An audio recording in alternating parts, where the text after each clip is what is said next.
جب جنگیں زیادہ ہو جائیں گی اور ہر جگہ سے ظلم بڑھتا جائے گا، یہاں تک کہ عرب میں بھی کوئی اسٹرانگ حکومت نہیں ہوگی. یہ حدیثوں کی روشنی میں اب میں آپ کو بتا رہا ہوں. وہ تو ابھی نظر آ رہی ہے کوئی اسٹرانگ حکومت نہیں، وہ کٹ پتلی ہے. کبھی اس کو امریکہ ہانکتا ہے، کبھی رشیا ہانکتا ہے، کبھی چائنا ہانکتا ہے. تو یہ عرب میں کوئی اسٹرانگ حکومت، مضبوط حکومت نہیں ہوگی. اور مسلمان جب زیادہ قتل ہونے لگیں گے تو سب اکثر ہجرت کر کے مدینے چلے جائیں گے.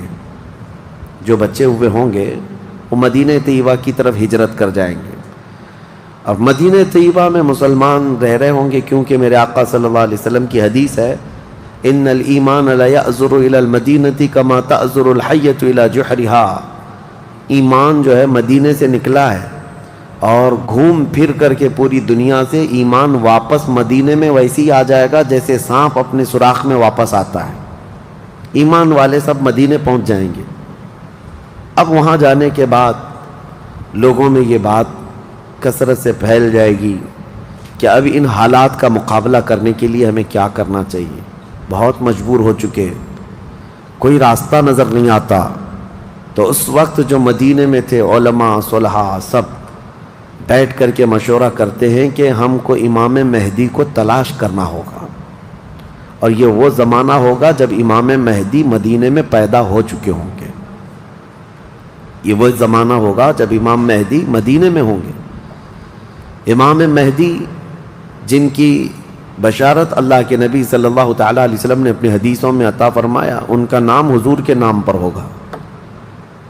ان کا نام محمد ہوگا اور ان کے والد کا نام بھی حضور کے والد کے نام پر ہوگا.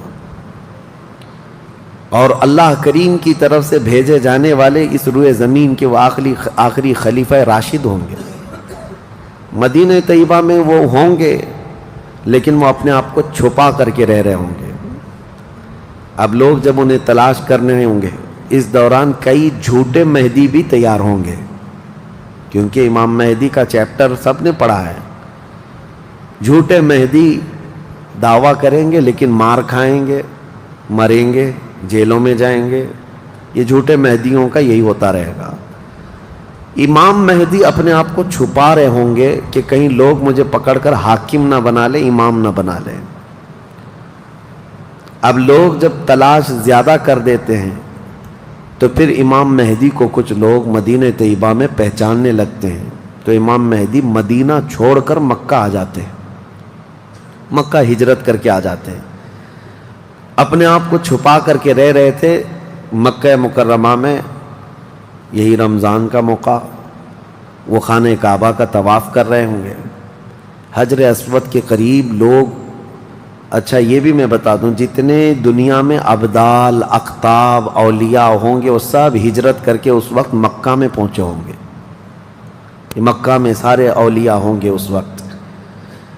اور طواف کے دوران سب لوگ پہچان لیں گے امام مہدی کو اور ان کو پکڑ لیں گے اور ان کا ہاتھ پکڑ کر سارے لوگ کہیں گے اب ہم آپ کے ہاتھ پر بیعت کرتے ہیں، آپ امام برحق ہیں اور آپ ہمارے حاکم ہو جائیں.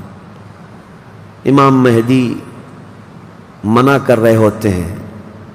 اسی وقت آسمان سے ایک آواز آتی ہے. اس آواز میں خاص یہ کہا جاتا ہے ھذا خلیفۃ اللہ المہدی، یہ اللہ کا خلیفہ مہدی ہے. اس آواز کو سن کر سب ٹوٹ پڑتے ہیں.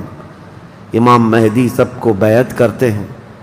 پھر واپس یہی قافلہ لے کر مدینے پہنچتے ہیں روضہ رسول پر. میرے آقا صلی اللہ تعالیٰ علیہ وسلم کی بارگاہ میں جب پہنچتے ہیں تو اہل مدینہ بھی ان کے ہاتھ پر بیعت کرتے ہیں اور ایک پوری فوج تیار ہوتی ہے. یہ انقلاب کا دور ہے. جتنی جنگیں ان کتوں نے کی تھی، جتنا ظلم رچایا تھا پوری دنیا میں، اب ریورس ہونے کا ٹائم آ جاتا ہے. حضرت امام مہدی اس فوج کو لے کر ملک شام کی طرف جاتے ہیں. حالات ملک شام کے ایسے ہو چکے ہوں گے کہ ملک شام میں عیسائیوں کی حکومت قائم ہو چکی ہوگی. ابھی تو نہیں ہے، یا انڈائریکٹ ان سے کسی کا تعلق ہے تو یہ ہمیں پتہ نہیں، لیکن حدیث میں یہ ہے کہ عیسائیوں کی حکومت ملک شام میں قائم ہوگی اور یہودی فتنہ مچا رہے ہوں گے ہر جگہ. قتل عام جو مسلمانوں کا سب سے زیادہ کرنے کی کوشش ہے وہ یہودیوں کی طرف سے ہے. امام مہدی مکہ مکرمہ سے نکل کر ملک شام کی طرف جائیں گے، اور مسلمانوں کی جو قلت تھی، جو چھوٹی سی جماعت تھی، یہ جب نکل کر کے وہاں آئے گی ملک شام، بہت بڑی جنگ ہوگی جس کو ملحمۃ الکبریٰ کہا گیا ہے. امام مہدی کی قیادت میں یہ جنگ ہوگی. سارے کفار، عیسائی، یہودی سب مقابل میں آ جائیں گے. ان کی تعداد جو حدیث میں بتائی گئی ہے وہ 80 جھنڈوں کے نیچے آئیں گے، اور ہر جھنڈے کے نیچے 12,000 لوگ ہوں گے. اور یہ مسلمانوں کی نہیں ہے، یہ کفار و مشرکین کی. تقریباً یہ 9,60,000 کی تعداد بنتی ہے کفار و مشرکین کی. 9,60,000. مسلمانوں کی تعداد کتنی ہوگی یہ تو نہیں پتا. اس کے بعد جنگ جب شروع ہوتی ہے، پہلے دن مسلمانوں کا 1/3 حصہ میدان چھوڑ کر بھاگ جاتا ہے. جو کمزور دل تھے وہ چلے جائیں گے، اور ان کے متعلق کہا گیا ہے کہ یہ ایسے لوگ ہوں گے جن کی توبہ کبھی نہ قبول ہوگی، اور روئے زمین کے سب سے بدترین لوگ ہوں گے. وہ سب سے بدترین لوگ ہوں گے جو میدان چھوڑ کر بھاگ چکے ہوں گے. 1/3. دوسرے دن 1/3 شہید ہو جائیں گے، قتل ہو جائیں گے.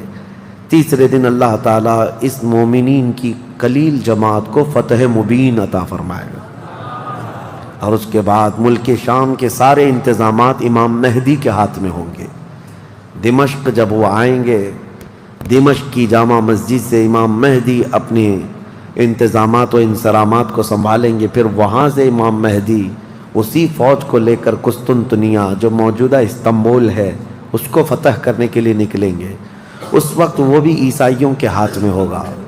اب جب امام مہدی یہاں آئیں گے، صرف ایک ہی دن میں قسطنطنیہ یعنی استنبول فتح ہوگا، اور اس کی بھی کیفیت بتائی گئی ہے، مسلمانوں کے صرف نعرے تکبیر سے فتح ہوگا. صرف اس لیے کہ ایسی ہیبت طاری ہوگی ان کفار و مشرکین کے دلوں میں. پورا شہر فتح ہوگا. امام مہدی یہ شہر فتح کر کے واپس ملک شام آئیں گے، دمشق میں آئیں گے. اب یہ وہ وقت ہوگا جب امام مہدی مسجد سے انتظامات و انصرامات سنبھال رہے ہیں، اور کثیر جنگیں اس وقت بھی ہوں گی، لیکن ہر جنگ میں اللہ تعالیٰ امام مہدی کو فتح عطا فرمائے گا، ہر جنگ میں.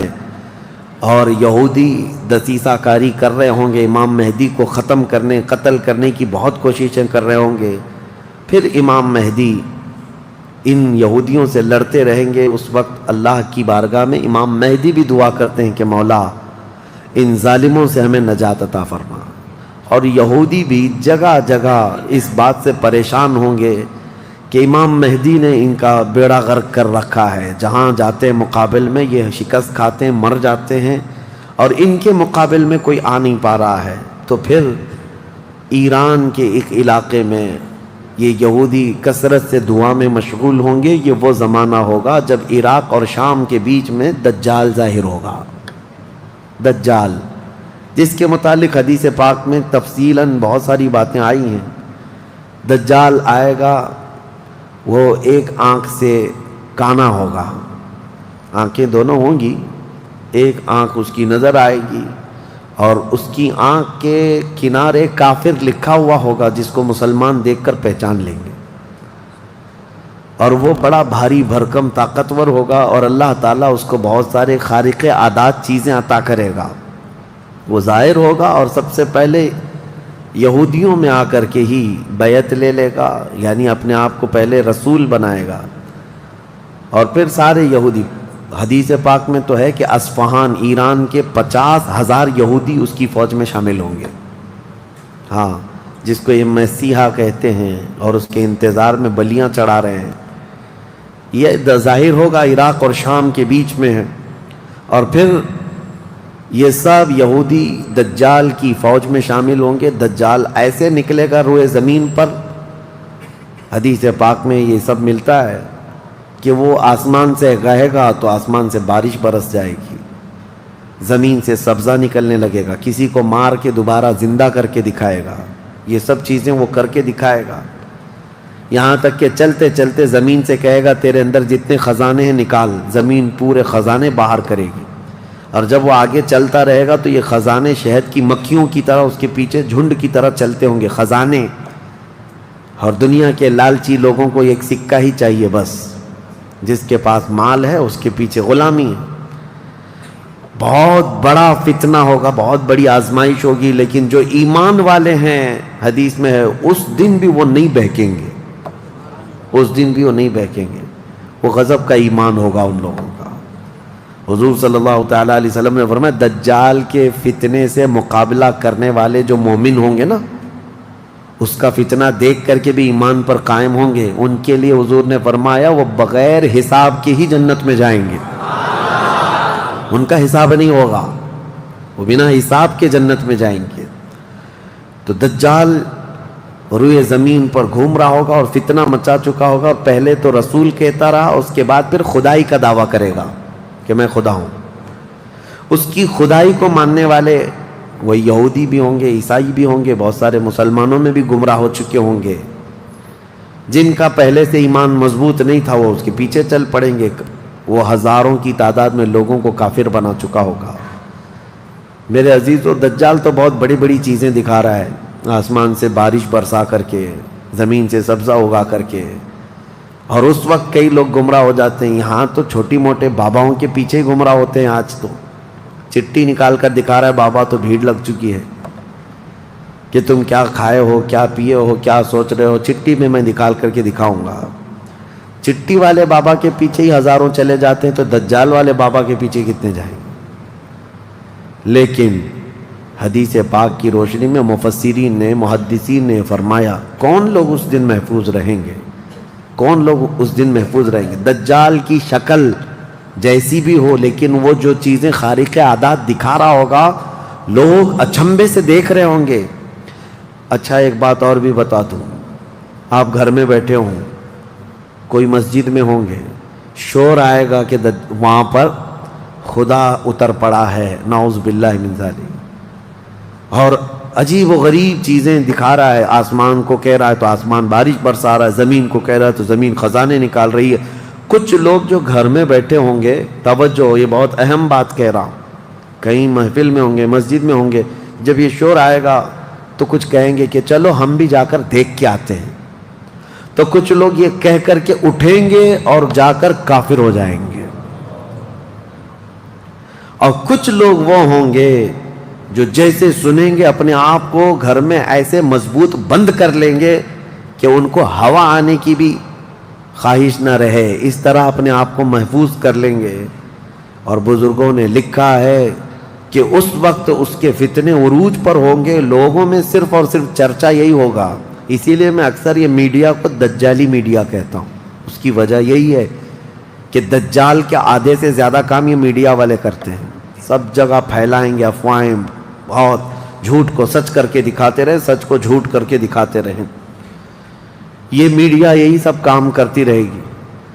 اس وقت کون لوگ محفوظ رہیں گے؟ بزرگوں نے لکھا ہے دجال کے قریب بھی جائے گا کوئی بندہ، لیکن اس کو دیکھ کر نہیں گمراہ ہوگا، تو یہ کون ہوگا؟ جس کا سینہ حضور کی محبت سے بھرا ہوگا، یہ وہی ہوگا، یہ وہی ہوگا جس کے لیے اعلیٰ حضرت نے فرمایا نا، تیرے قدموں میں جو ہیں غیر کا منہ کیا دیکھیں، حضور کے قدموں میں جو پڑے ہیں وہ غیر کا منہ کیا دیکھیں، کون نظروں میں جچے دیکھ کے تلوا تیرا۔